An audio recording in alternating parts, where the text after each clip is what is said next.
Hello, members of That's Fair Podcasting and Gaming Geeks Live, and we're going to do a special from the Rotterdam cruise ship, another special video today, and we're going to have a special guest on here. We will do the intros after we get going, but what are we talking about today, Rick? We are talking about our favorite video games ever. Top 3.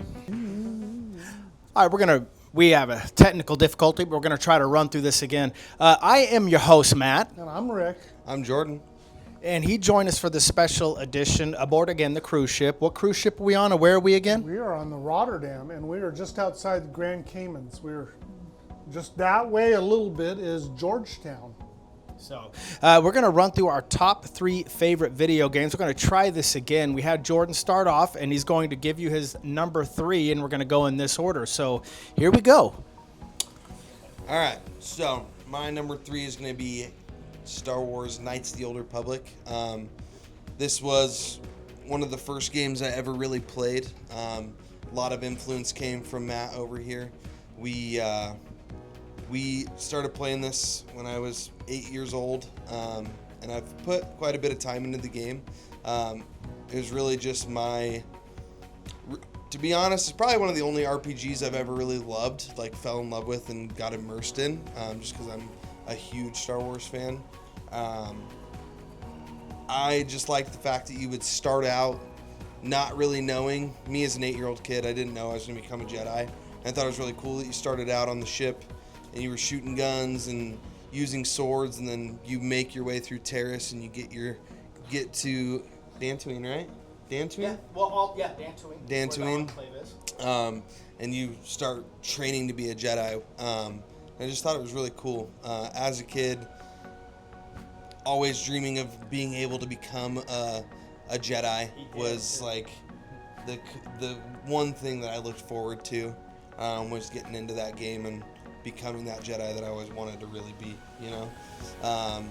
So that game just it took my younger self and just immersed it into video games, and that's why I'm on the show talking about my favorite video games of all times, because that game specifically. And we'll talk about the game coming out again. You mentioned it last time. Oh yeah, Fate of the Old Republic. The second I saw Fate of the Old Republic teaser on TikTok, I had to call Matt right away. And of course, knowing Matt, if you guys know him, obviously you do, he knows everything as soon as it happens. So it wasn't like I was telling him any new news, but it was new news to me, and I was super, super excited. But you were the first person I shared it with. So Exactly. It was a big deal. Exactly. But yeah, that's my take on my number 3. And again, I've tried to play Knights of the Old Republic, but I play most of my games on PC, and it just doesn't. The mechanics just don't seem right. I don't know. Is it on Xbox? It is. It's a 2003 BioWare game, so the gameplay mechanics and engine did not age well.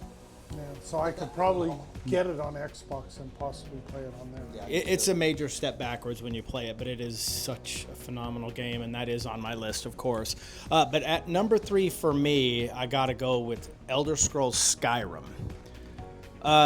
Probably the most hours I've put into one video game. Obviously, we all know it released on 11/11/11. It is probably Bethesda's largest, most ambitious IP of all time as far as single-player game. Even bigger than the Fallouts. There was nothing bigger as far as Bethesda. And playing Skyrim, you never stayed on the same path. You know, you escape Helgen, and then you go into the cave, and then you can either follow him into Riverwood and become the eventual Dragonborn, or you can just make a frickin' left and ignore the whole Dragonborn quest. And it is the massive open world of Skyrim. All the cities from Markarth to Solitude to Whiterun, and then all the NPCs that you meet along the way with Aela, Farkas, Serana. I mean, this game had no limits, and even to this day with the modding community and the Creation Club, this game still stands the test of time as arguably the greatest console video game to ever be made. And that's not my opinion, that is statistics. So anyway, yeah, I've got Elder Scrolls Skyrim at my number 3. And I played that on PC. That's pretty good. I mean, what was your take on Skyrim? I mean, I really, you know this about me, I only liked games when I watched you play them. Yeah. And then I would play them and I wouldn't like them as much. So I didn't put a lot of time into that game. I know it was great from watching you, but me myself playing the game, it wasn't my cup of tea. To be honest. I had a good time. It almost made my list. Oh yeah. I mean, I'm surprised it didn't make some lists, but I mean, again, we have different styles, but Jordan would watch me play these games for the cinematic experience of them. So, and it literally, he fell in love with the game cinematically, and then it didn't quite give him what he wanted actually playing the protagonist, because he'd already been so enthralled by watching it that he already knew what to expect. So to buy the game would have been a waste of money for him. Right. What do you got at number 3, bud? Well, top 3 is very difficult. There's just so much out there. But, I got to go a little old school, because I mean, there's a lot of games that we didn't mention honorable mentions, but there's like, No, we didn't. There's like the Legends of Zelda and a lot of the old school games that we did. But, my number 1 for a long time, it's probably dropped down. 3. Oh, you dropped it 2-3? I'm dropping 2-3 is Donkey Kong. I mean, I spent hours and many, many quarters, and obviously we're a lot older than Jordan over there, but Yeah. Before there was really a lot of consoles out there, Nintendos and stuff. We were in the arcade flipping the quarters in there, and It was Pac-Man first, and then Donkey Kong came out after that, and the Yeah. craze just continued. yeah, but Pac-Man, it was fun, but Well, I mean, it it just, had a Miss Pac-Man. there was come just out. something about Donkey Kong that, and not It only. introduced Mario. And I guess one of the things is I was able to become really good at it. And when it's costing you money and you have to keep from dying, and you just go and go. And I was able to go. I remember being able to sit there and you just fought for the high score. You just fought for the high score because they're in You those. could only put in 3 initials, so we did ASS, TIT, DIK. I mean, we weren't sure. Yeah, I usually did my initials, but Me too. I wish that I would have grown up in that era where I could have gone to an arcade to play those games. I've obviously played Donkey Kong, but it's not the same version that you guys got to play, which kind of sucks for sure. yeah, and I mean it gradually got harder. Scores got bigger, and I remember, wow, I had to have been able to get 25, 30 levels up. And then by then the barrels are dropping like this, and they're throwing all over the place, and even the elevators and stuff like that. It was pretty difficult, and it took you a long time to figure out you had to actually learn the patterns, because there were It patterns. was the same with Pac-Man. Yeah, so it was just, but yeah, it was a blast. Okay. So my number 2 is going to be, and I'm hoping this is on your list, Uncle Rick. It's going to be RuneScape. I think that if it is on your list, I think we like it for 2 separate reasons. I used to like it for the completionist portion of it, but now, because I still play the game 20 years later, I like bossing. I haven't been able to get him into it yet. I'm hoping one of these days I used to boss a lot. I used Yeah. to go in and when it was a much Krill? simpler game. Yeah. No, I used to do Bandos when it was Matt's not going to know anything about this game, by the way. But yeah, Bandos, God Wars 1, Dungeon, yeah. before there was all the additional ones. We did the simplest, and that was when drops meant something. Yeah. So you'd go with a team, and then you'd get a drop and you'd loot share, and so you'd get like 4 or 5 million was your share, and that of GP, which is gold basically, and that money meant something. That was a lot of money. Yeah. I mean, I remember the first time I ever did bossing was with you and Zach and Josh. We all 4 went into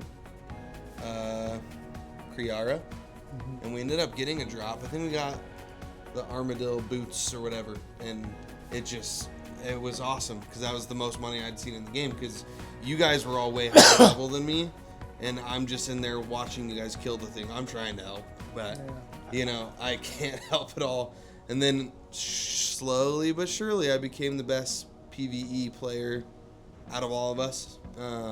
Obviously the necromancy drop helped me a lot, but now I can do it with all the skills. But yeah, I mean, for me, getting to max level on RuneScape was like super cool to think about, and I'm getting close. I'm still not even max level because all I really care about is bossing. But it just that game immersed me for 20 years. And I'm not actually at 20 years yet. I think I'm about a year and a half away from the 20-year mark on my account.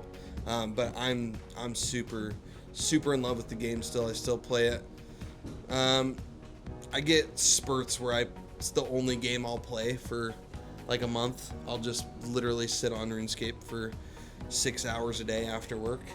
And I want to keep playing it. So that's my number 2. And I'm going to jump ahead of you just because my number 2 is also RuneScape. Let's go. You know, when it first came out, my son Hashirock came back and said, my friends told me about this cool game, and it was brand spanking new. So I've been playing it since it was new. Brand new, yeah. And before that time, I don't play it as much now because I'm burnt out on, like, grind. that's why I kind of have a hard time playing like these collector games like Minecraft and like your 7 Days to Die and stuff like that, because you had to put a lot of time and effort to do woodcutting and rune crafting and all of these skills that you just had to sit there and do it. And you know what? I was gung-ho with it back then. You know, but there's like 27 skills or something like that. 27, 28 now. Yeah. 28. And, you know, I've always come back to it, especially whenever there's a new skill, like when archaeology, me and my other son, Zach, just cranked out archaeology and got the 99 and 120s on it. So we have been maxed, but I don't put much time into it anymore. But I mean, from the time, I think it came out in 2001. It did, yeah.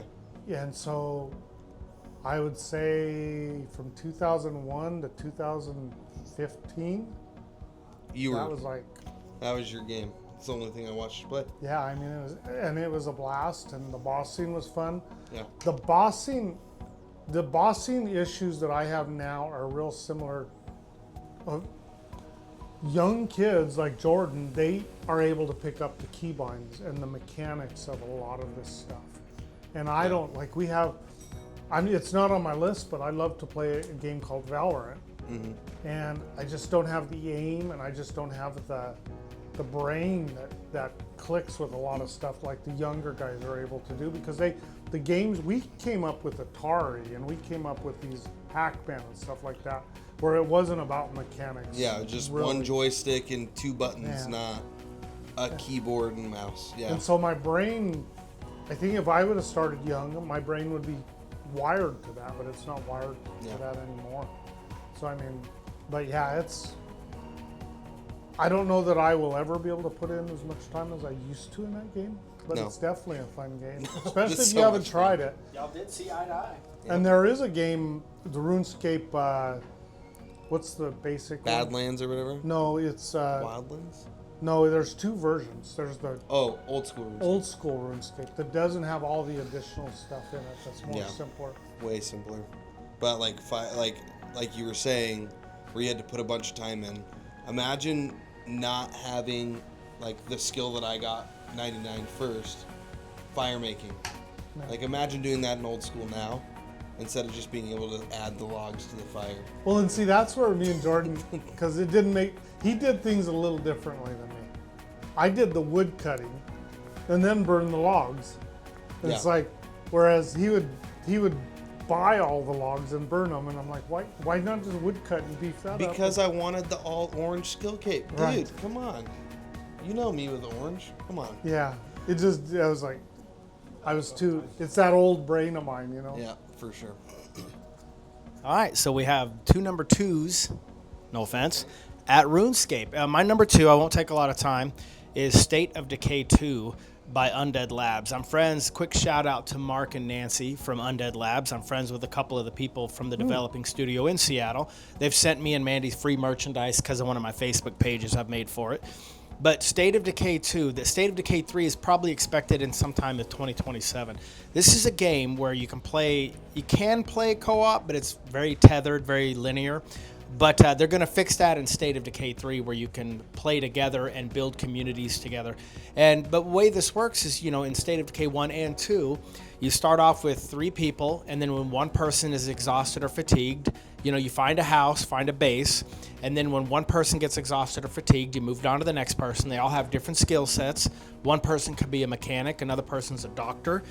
And so you have your strengths in your community, but if you die, you take a morale hit because it's permadeath. So you invest a lot of time in specific, and in State of Decay 2, which I put the second most time in, you can have up to 13, that's a hard cap, 13 community members. And you appoint a leader, and each leader has a different trait that really gives a boost to the community. But anyway, long story short, when you lose someone, your entire community takes a morale hit. And you have to build that morale back up over time.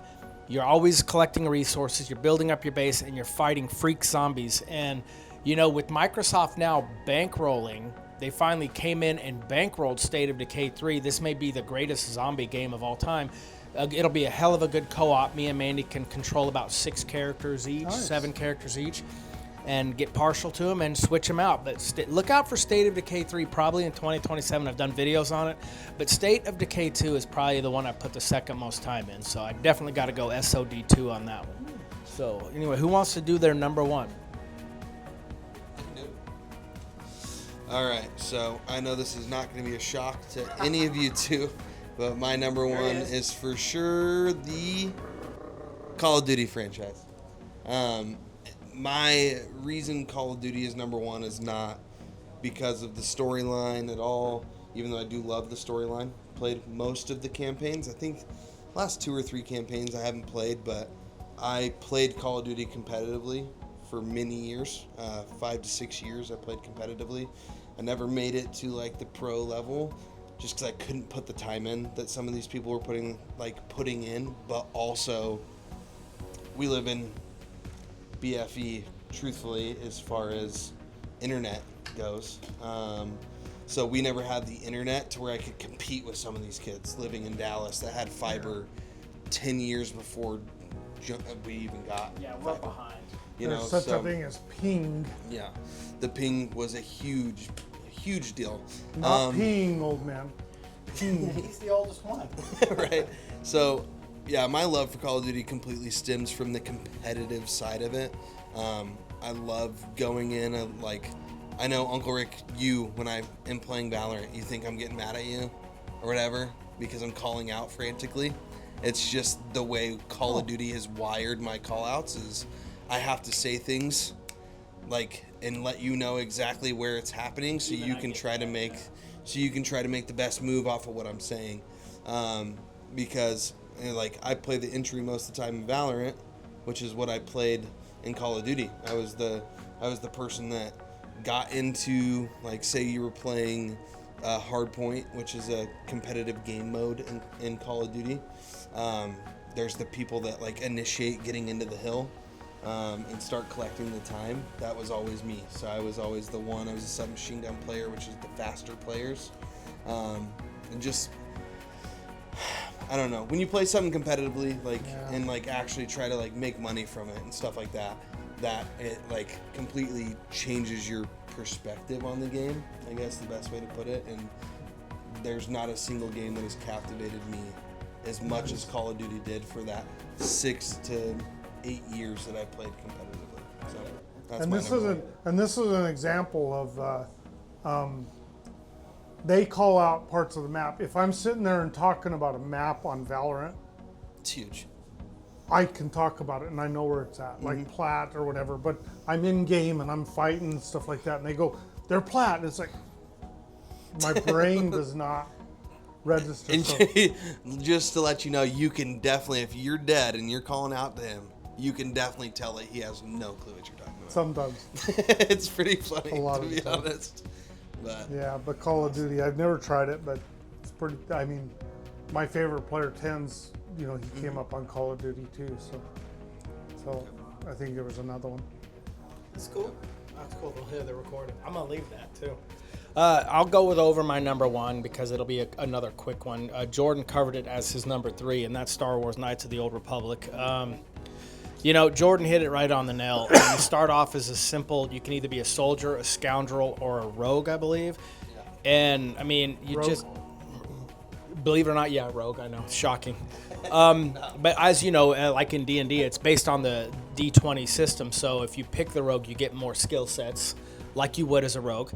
And, but yeah, I mean, you know, you start off with a gun, maybe a vibroblade, and then you end up progressing with some great NPC characters like Bastila, Jahani, Jolie, HK, T3, Mission, Zalbar, and Carthonasi. So that pretty much covers all of it. Yeah, you got it. But yeah, like Jordan said, you survive Terrace. You have to find a way to rescue Bastila, get off Terrace.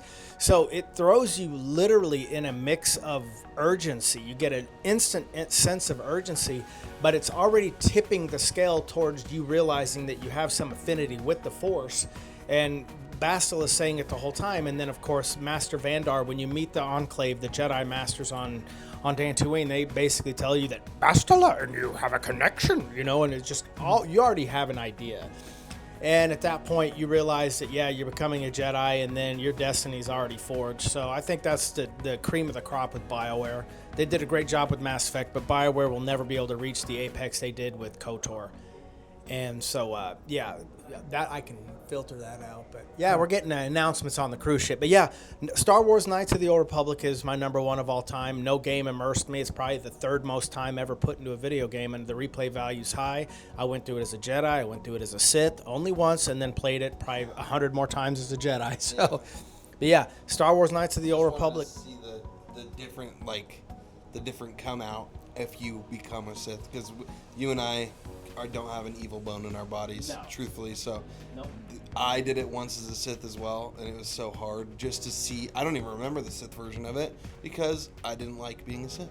Yeah, you feel bad having to let people down and tell them things they don't want to hear, you know? Yep, it was rough for me when I did it, but I think when these new games come out, if the remakes are truly happening, I'm going to replay them again, and I'm going to do a Jedi version and a Sith version both times, like on both of the games. And then as soon as Fate of the Old Republic comes out, Jedi, Sith. Because we are expecting remasters of Knights of the Old Republic, the first one. That is by Aspire. No, I lied. That's Saber Interactive. Aspire gave it up.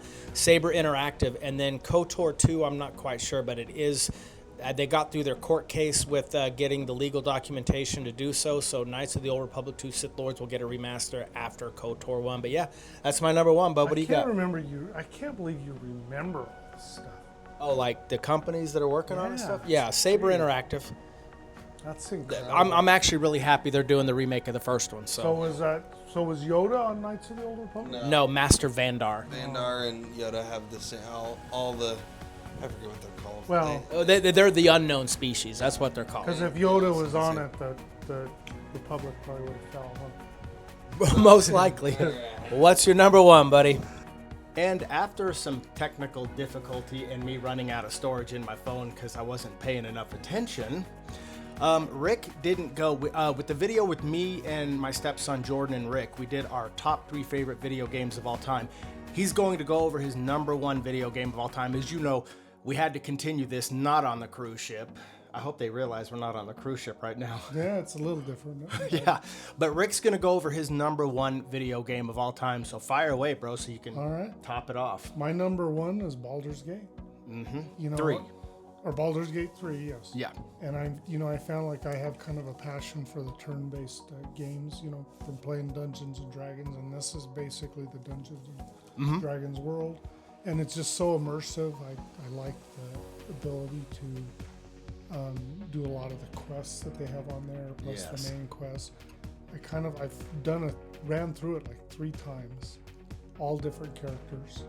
And you did it like twice with a paladin, right? And then I think you went through with a wizard or something, wasn't it? Or was it a cleric? Cleric. Okay, that's right. And so, you know, there was a lot of decisions you can make in it that change everything. So I was telling you about the paladin that I was able to recruit. There was one time that I went through and I didn't save the refugees. Oh no, not the goblin though.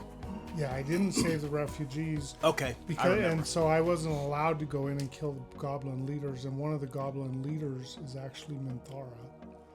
And so because I didn't, when I showed up in that place to kill him, that was no longer available because all those people died. Right. And then they were executing her or something like that, so I was able to save her and recruit her. And so there's a lot of different characters that they're bad guys, but you can actually recruit them to your team Right. if certain circumstances worked out. Now, if you're over there trying to save all the refugees, they're not called refugees, but Yeah, but I know what you're talking about, though. yeah, then you wouldn't even have the option of recruiting her. You'd have to kill her. Right. How'd you like the relationship system in it, though? And like how'd you like the, because I thought it was like, the way, the chemistry with all the characters and how they made it blend in with your character. What'd you think of, like, did you like the character selections and the chemistry Yeah. between characters? I think there were some that I didn't really like. I didn't like that lizard girl. Oh, Lazy L. Yeah, Isn't that what Lazy we L. call Lazy Yeah. L? Yeah. But I know you liked getting hit on by the vampire. quite a bit. Oh, Astarion? Yeah, Yeah, Astarion. that's why I ganked him in camp when he tried to bite me. Like, I legitimately ganked him. You sucked on his neck. No, I killed him. I thought you. But he had some cool rogue armor. Oh yeah. Yeah, I mean, you gotta. When I kill people in that game, it's to actually collect their goods so I can better equip myself, which is honorable. But yeah, so I really enjoy Baldur's Gate. You know, on my personal That's Fair YouTube channel, I'm anti-DEI in some of these games, but the beautiful thing about Baldur's Gate 3 is it was so organically done that you can't call it DEI, you have to call it just player freedom and player choice. And I thought that Baldur's Gate did a beautiful job with their organic way of opposite sex or same sex relationships. And I just thought that Larian Studios did a fabulous job on that game. I think it's one of the most beautifully done games of all time. Yeah, and I'll do some more playthroughs on it probably. Same. So will I, man. But yeah, that's awesome, man. Well, that will wrap up this episode. Unfortunately, Jordan's not here to do it. So, but he knew we were having to finish this one off because I, again, ran out of storage. But yeah, that's our top 3 favorite video games of all time, man. And that's actually a good one. I'm surprised I didn't have BG3 on my list, but there's just too many good ones. But again, I am your host, Matt. And I'm Rick. And yeah, we will be joining you soon. So I am outro. Me too.